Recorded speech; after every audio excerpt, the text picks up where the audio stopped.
All right, we are live and recording has officially started. We're back for another round of Ask the Vet Technologist. Today we're going to make it a little bit more fun. We've got the fun wheel spinner here to potentially win some prizes, potentially maybe not, potentially win some other things on here. So we tried to make it fun.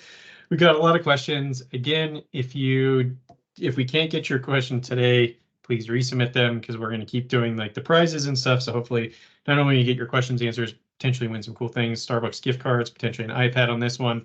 Maybe we'll come up with some other ideas of what people would like to potentially win.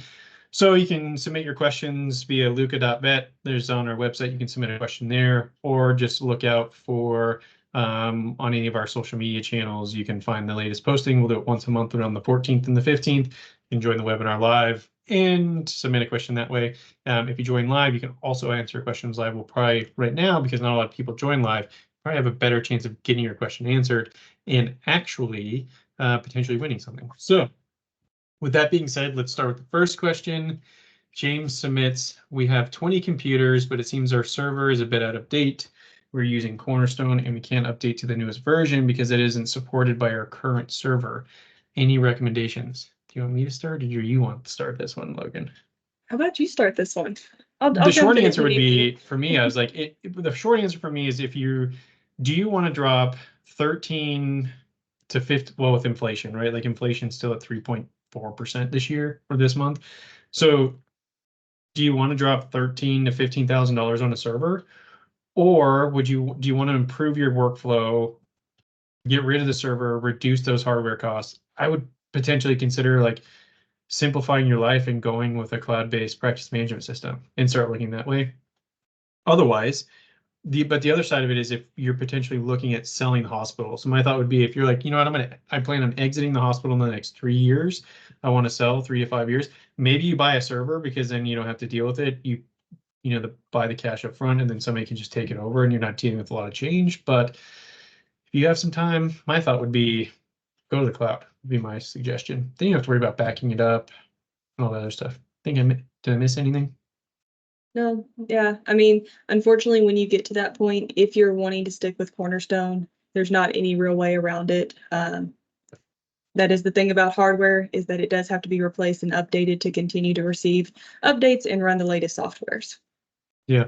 All right, James. Suppose your name, right? James, let's see if you win anything good.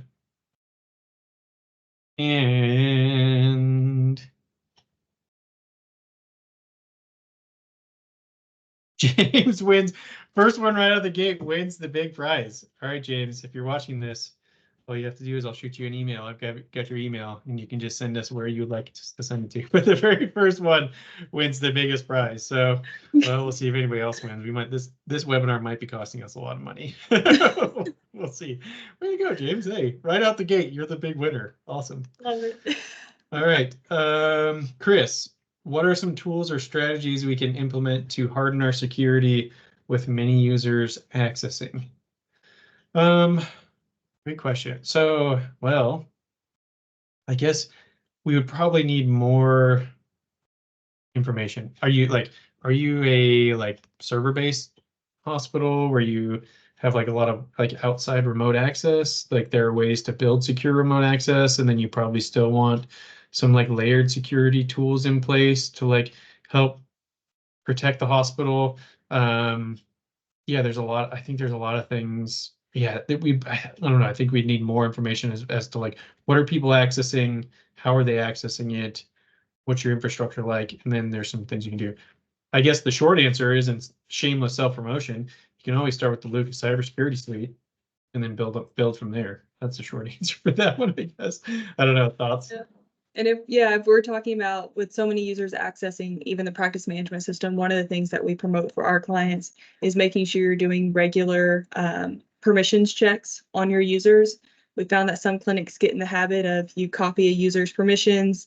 At some point, that user that you've been copying gets, submitted access to something else, and now you're copying that user and everyone has access to something that they don't need to, whether that be, the deletion of invoices or the deletion of medical refills. It's kind of one that we've heard in the industry a lot of people putting in prescriptions and then being able to delete them. So if we're talking about it from that level, it's really just going to be making sure that you're sitting down and checking those user permissions and that users only have access to the information and tools and permissions that they need.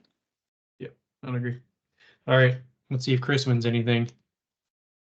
Hopefully it's not another iPad. We can't afford this kind of thing. Choose Luca. Always a good winner. Always make sure to choose Luca. Chris, that's what you win today. All right, Mike asks, what's the most important thing I need for a vet practice to prevent a crash or data loss? Ooh, crash or data loss. So if you're local server based, it all comes back to like what's your like backup, as we say, backup disaster and recovery plan. Like what do you have in place? I was actually having this conversation earlier with another group of hospitals, and they're asking the question around backups. And a lot of times I think, you need to consider like how much data are you willing to lose? Because if you have to go to the backups, you're going to lose data. Like you're never like that data set's always going to be out of date, no matter how frequently you back it up. Even if you're backing up every hour, potentially you're going to lose 59 minutes worth of data. So how much data are you willing to lose? And then looking at your current plan, how long, assuming everything goes perfectly, will it take to recover? So like, let's say you have a 350 gig database, you have a 500 meg line down. It's going to take like, I think on the last data calculator I looked at, it'll take like 75 minutes to download that data. So it's going to take 75 minutes just to download the data. Then you have to put it somewhere. And then you have to install all the tools across all the computers to then talk to that new data set on that new computer. So like, assuming that all goes perfect, say it's like in 9 hours, you probably want to add an additional 40% to that because nothing ever goes perfectly in technology. So you're looking at like 15 to 16 hours probably of just trying to get you back to a point of like accessing data, like not actually like everything restored and perfect.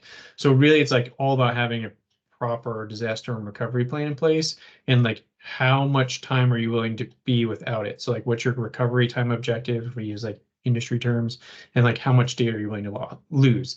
Look at those two items based on your current plan and then determine if it meets your needs. Most hospitals will tell us like, oh, we can go with an hour maybe before we need our practice management system. So you need a far more robust like data BCDR plan in place so that you can make sure you meet that hour mark. So that was a lot of information. Anything to add to that?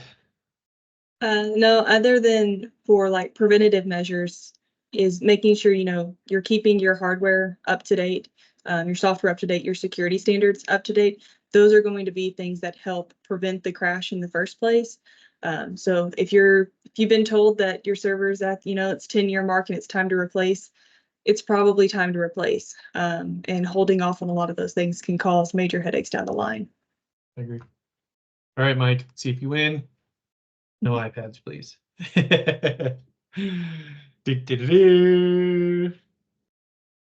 Oh, another winner. We had so many winners today. Mike, you want to start with gift card? I will email you and you can enjoy a cup of coffee on us. Way to go, Mike. We had 2 winners out of 3 questions. Like, I gotta rethink this whole wheel thing. No, it's awesome. People should win. That's what makes it fun. This one I think is just absolutely a troll question, but I'm including it because I think it's awesome. So Scott, thank you for trolling us. I appreciate it. The question is how to nurse a wild dog. I have no idea. I don't know if it's wild. It probably's got it's got its own things figured out. Like I don't know. So obviously, thank you. Just because it's cute doesn't mean it's pettable. True. Yes. Like one of those like TikTok videos that are going around where it's like the wife like photoshops in the coyote, like, look at this cool dog I picked up or whatever, and the husband's like, that ain't a dog. Yeah. That would be Scott, just because you asked that kind of question, you know what? I'm going to give you a spin of the wheel anyways. Just for trolling us. I appreciate it. It's fun. Just for you, Scott, you get angry owner phone call. Way to go, Scott. Way to go. And Brian asks, we are a Cornerstone-based clinic. Do you have any tool recommendations to help with client communication and online appointment scheduling? Yeah. Logan, you are the tool expert. I'll let you start with this one. So unfortunately, I can't give you just an automatic direct answer, but here's what I would say, and this is going to when it comes down to picking out really any tools in your hospital. It's sitting down and writing out what your priorities are. So with client communication, that means so much to different vendors. Are you wanting for text-based services? Are you good with in-app communication? For the online appointment scheduling, do you want people to just be able to submit appointment requests, or do you actually want them to be able to schedule, and for what type of appointments? And so sitting down and going through those checklists can give you exactly what you're looking for. So then as you go and start looking at the numerous client communication tools across the market, you can start narrowing them out pretty easily. You know, even reaching out to their sales rep and saying, hey, here's what I'm looking for. Do you have these features? If not, you can move on to the next one pretty quickly. But unfortunately, there's not just a straightforward one. We have clinics, you know, using a variety of different tools, and they all love and hate them for different reasons. And so it's going to come down to what your priorities are when it comes to that type of tool. Yeah. And I would say also shameless self-promotion. One thing that if you work with us, you can tell us your needs. We can vet those needs first with the different services. So then you're not having the sales team call you every other week. Because then we know, I saw some survey that it was like hospitals get like 10 or 15 cold calls a day. So now imagine you've submitted a sales call to one of these softwares. Now you're gonna have them bugging you all the time. So shameless self-promotion. We can do that before you keep you anonymous and then present you with some different answers to hopefully make the right decision. All right. And that one was for Brian. Brian. All right, we're going to see if you win, Brian. Hopefully you win something cool.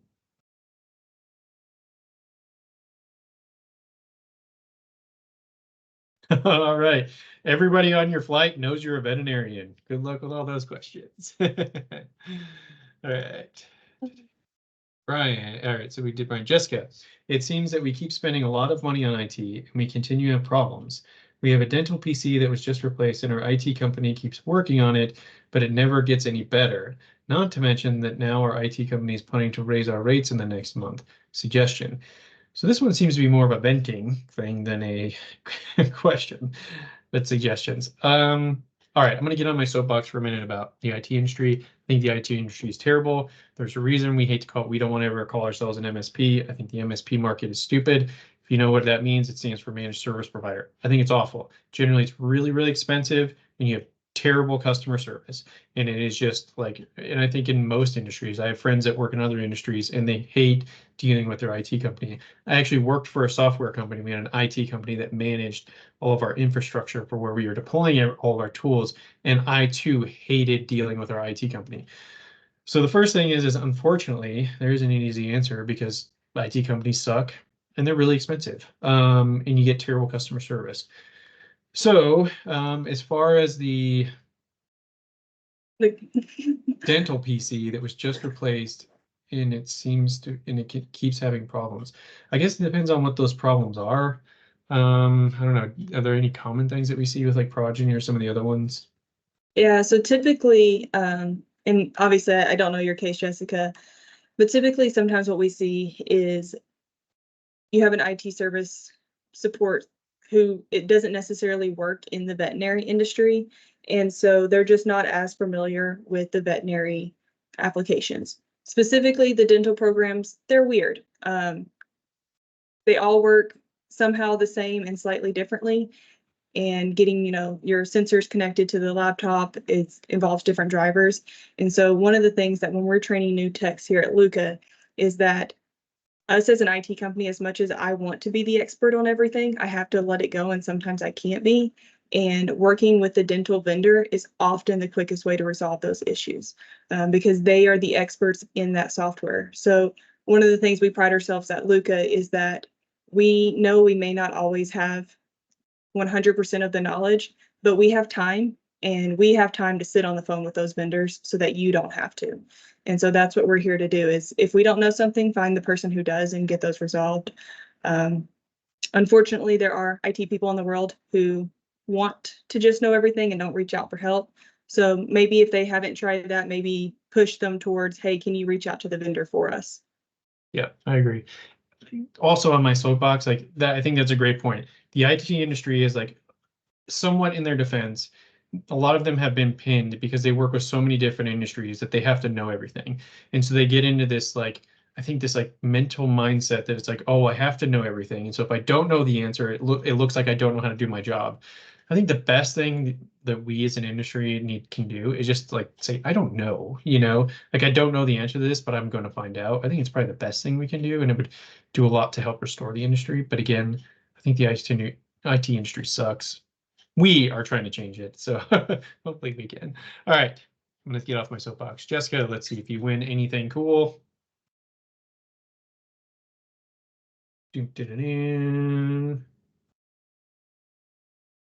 Oh, kitty appointment. Dogs are way cooler, but cats, kitty appointment's probably fun. There you go, Jessica. You win a kitty appointment. Oliver, can you recommend a reliable cloud-based practice management system for a small clinic?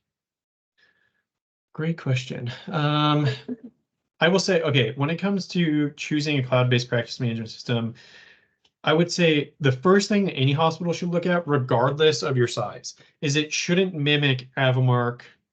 I'm going to throw VIA in there, any of these like server-based systems. It shouldn't mimic those processes unless you think that the process and data flow that you're going through is just the best and you love your current workflow, but you just don't want to maintain a server, then potentially. But I think that you should look for something that increases your workflow, makes your life easier from gathering data, analyzing data, inputting it, everything that revolves around like data collection and analyzation.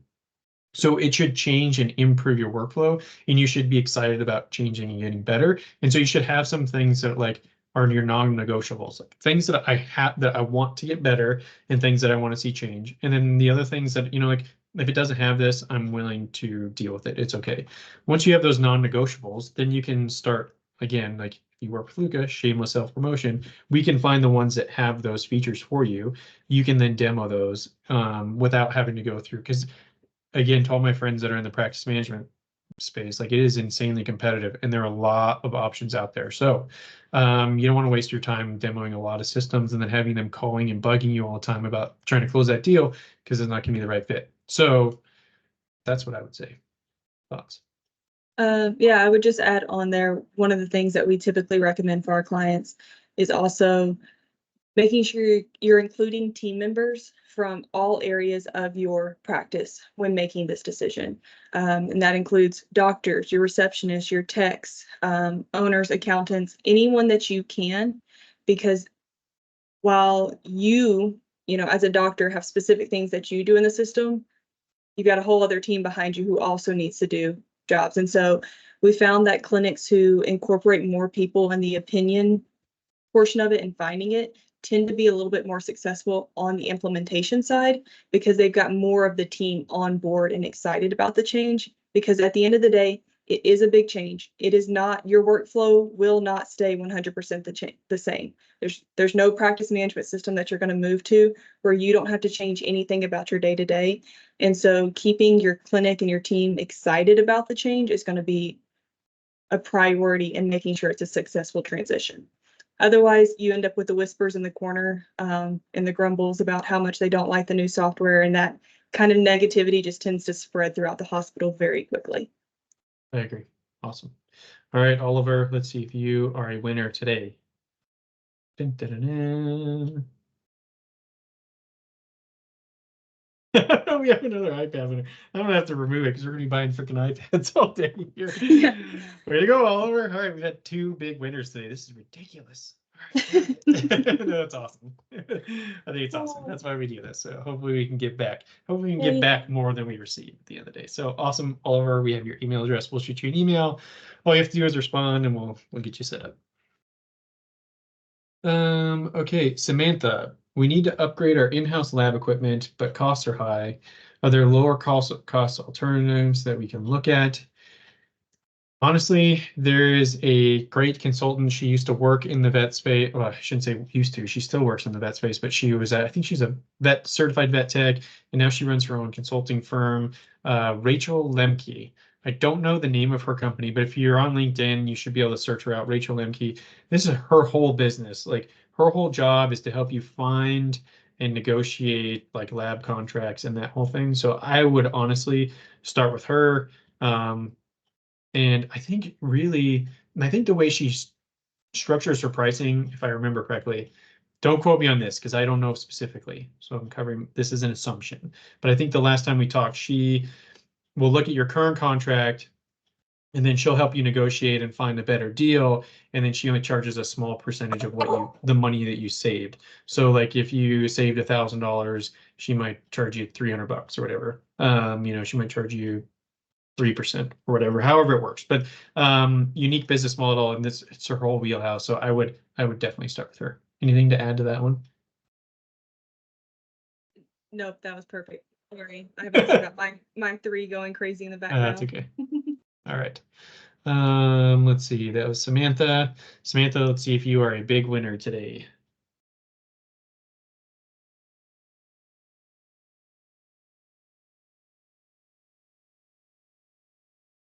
Everyone on the flight knows you're a vet. We keep getting like the same ones. Like I gotta feel what's going. Wheel of names here. I gotta figure out what's going on. Like you're not being very random. Wheel of names here. We need some better ones. Okay. All right, Noah. We use Avamark and it seems that we keep losing our printer settings. We've had our IT company look at it and they blame Avamark. When we reach out to GoVetris, they tell us it's likely a problem with the way our Wi-Fi is configured. Please help. Logan, this one's all you. Yeah. So at the end of the day, it comes down to a couple of different settings here. It's going to come down to how the printers are added to your computer. So are they being shared from one server location? Are they added per computer? Avamark is very sensitive to printer drivers. And so if you're using a driver it doesn't like, that can cause the issues there. And if you're only seeing the issues printing from Avamark, it is most likely related to that, a driver setting. So the way Avamark works is it sends the job to the printer. If it doesn't like the driver, it tends to just crash Avamark sometimes, or give you one of the very vague exception errors that everyone sees a lot. So typically with printer issues like this, we do like a large printer cleanup job with our clients where we go through, we make sure all the printers are added the same way to all the computers, make sure they all have the same name, are using updated drivers. Network printers typically work a lot better with Avamark versus USB shared printers. So there's quite a few things that you can do to complete this cleanup job. But ultimately it does come down to having a simplified printer options within your printer settings. Fantastic. I'm not even gonna attempt because I don't know. We've done this for yeah, shameless plug here for me. We've done this for a lot of clients now, so it's definitely something. Noah, feel free to book some time on Clint's calendar. He'll forward it over to me. We can have a discussion. Yeah, exactly. I will forward it on. I gotta admit when I know my weaknesses. All right, Noah, let's see if you are a big winner today. Come on, Wheel of Names, give us something new today. Look, it keeps going back to like the same ones. Choose Luca. Woohoo! Choose Luca. That one I like, shameless self-promotion. I'm gonna roll with it. It's good. All right, Ava asks, is there a way to start using AI in our clinic? Yeah, I think we had a lot of these questions last week too, about AI. I think the short of it is that you can do things like have ChatGPT or one of the LLMs like create the baseline for hiring. Like I know most hospitals are hiring. You want to create a unique ad, like have it create ads. Are you posting regularly to Facebook and you don't want to write the copy for like the images and stuff you're sharing? Like those are things that you can easily do with some quick prompts and like learning how to like give these LLMs, which are like the language learning models, prompts, and it'll spit you out the text. I think with AI, it is going to it's not necessarily, I don't think we had questions last month about like, is it going to take over am I going to lose my job with it? I don't think so. I think it's going to be people that know how to leverage it because it'll make you so much more efficient. So something that used to take you a half an hour to write, you can now take an hour. I think Logan and I have joked about this before. Like sometimes you get those emails and you don't know how to respond to them. Like, like if it's a salesperson or whatever, And like normally I want to be mean. I'm like, stop emailing me, but I'll like paste it and I'm like, respond to this in a nice way and tell them that I'm not interested. Great, like a beautifully crafted email that's far nicer than I would have wanted to be. So I think those are just some simple ways to get started. Anything you want to add? And just that AI also comes in many different forms. And so that may look like something like, you know, applications that are themselves are using AI, or, practice management systems that are trying to implement AI to help you find answers quicker. So, Yeah, yeah. I would agree. One unique thing actually that we tested the other day is we took a really long medical record. So I think this is a unique thing that you can do. You can, like, if you have access to ChatGPT-4, this is where I tested. If you have like a really long medical record, you can that you've gotten from another hospital. It's like 20 pages long. You don't want to search through it. You can upload it. It'll read the context, and you can say like, give me the history and a brief summary of like what diagnoses has this pet seen, what medications and when were they seen. So like anything you want to know that's important in that appointment, it'll scan it and read it. And like when we compared it, it was super accurate. Like I didn't find any missteps as to what it was reading in the medical record versus what it summarized. So I think that would probably might be a really cool thing to do, if you have the time. But anyways, all right. And that was, sorry, I'm so bad at names. Ava. All right, Ava, let's see if you win anything cool. Dun, dun, dun, dun. Angry cat appointment, Ava. Angry cat appointment.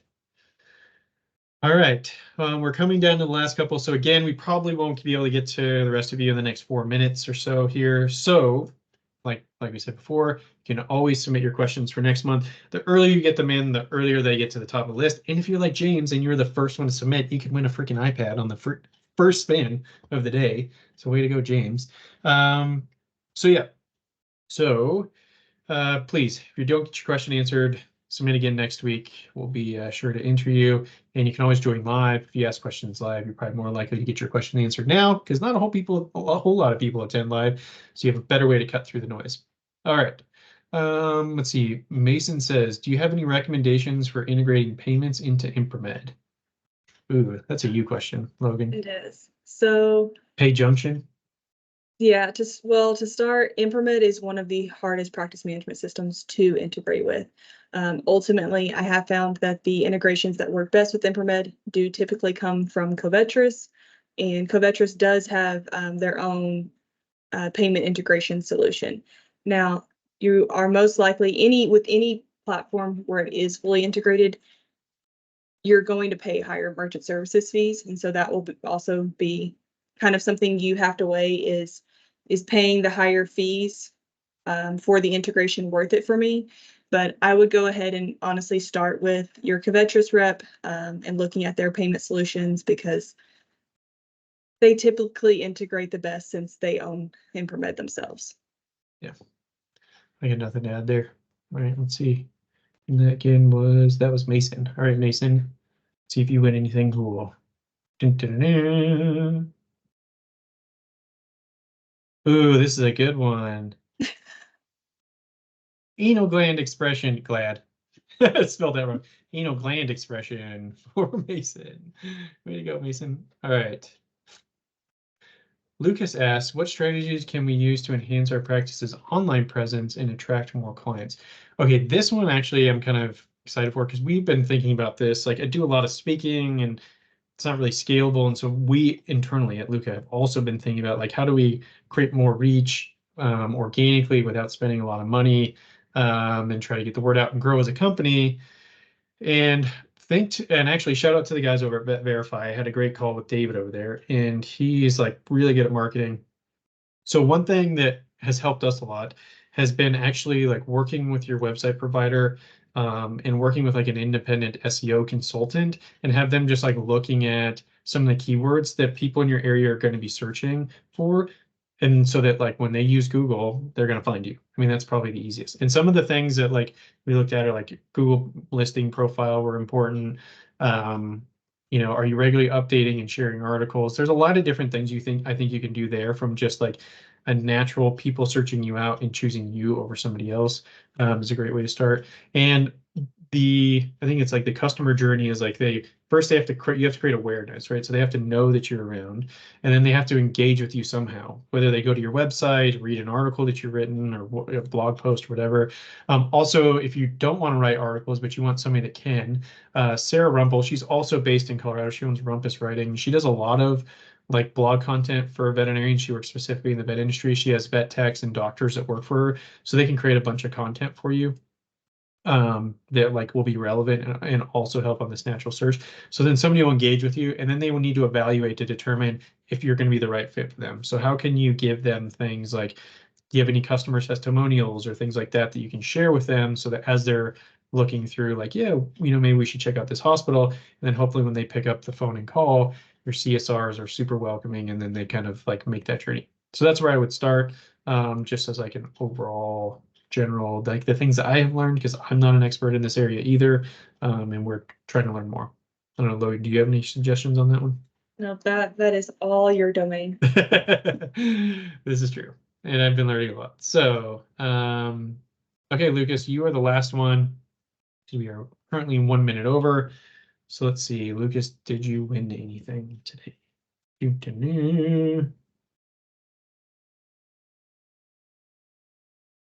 Dusty Kitty sub-Q fluids appointment. All right. Awesome.